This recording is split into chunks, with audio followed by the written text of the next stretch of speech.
Me vendim të qeverisë, rroga minimale është rritur për 1.800 e disa denar. Televizioni Shenja ka dalë në çarshinë e vjetër të Shkupit për të pyetur qytetarët se si ka ndikuar kjo rritje dhe a janë të kënaqur me këtë rritje. Qytetarët e anketuar nga Shenja janë të revoltuar dhe nuk janë fare të kënaqur nga kjo rritje. Kërkesa e tyre është që me rrogë minimale të provojnë të jetojnë politikanët. Një pjesë e qytetarëve thonë se rroga minimale nuk u mjafton as për pagesën e faturave mujore. As pak nuk është e mjaftueshme, për arsye se trendi i rritjes edhe shtrejtimi i jetës është abnormal për me mbijetu me rrogën minimale.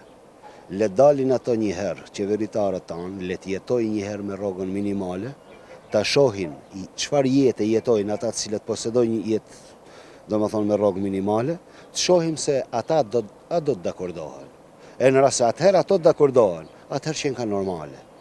Mirë po në rast se s'dakordohen, atëherë le të mendojnë sa është norma e rritjes rrogës minimale.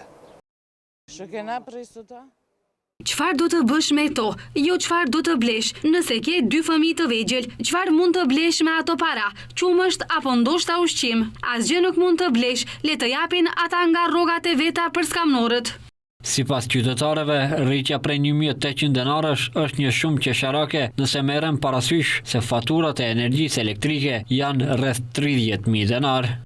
1.800 denar janë qesharake se minimumi ose maksimumi diku i ven fatura e rrimës 500 euro, 600 euro.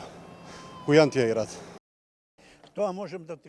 Të jemi sinqert dhe të flasim seriozisht, vlerësimi është i gabuar, jeta është rëntuar, populli është i varfër, duhet të ketë tolerancë, duhet të ketë kategorizime, e jo vetëm t'ia fusin popullit, ashtu janë punët. Janë të mjaftueshme, se nuk ka, çka ka lirë këto,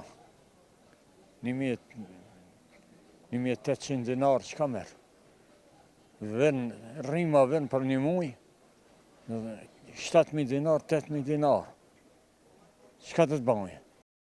180.000 nuk janë gjashtë. Madje shtretësia e madhe.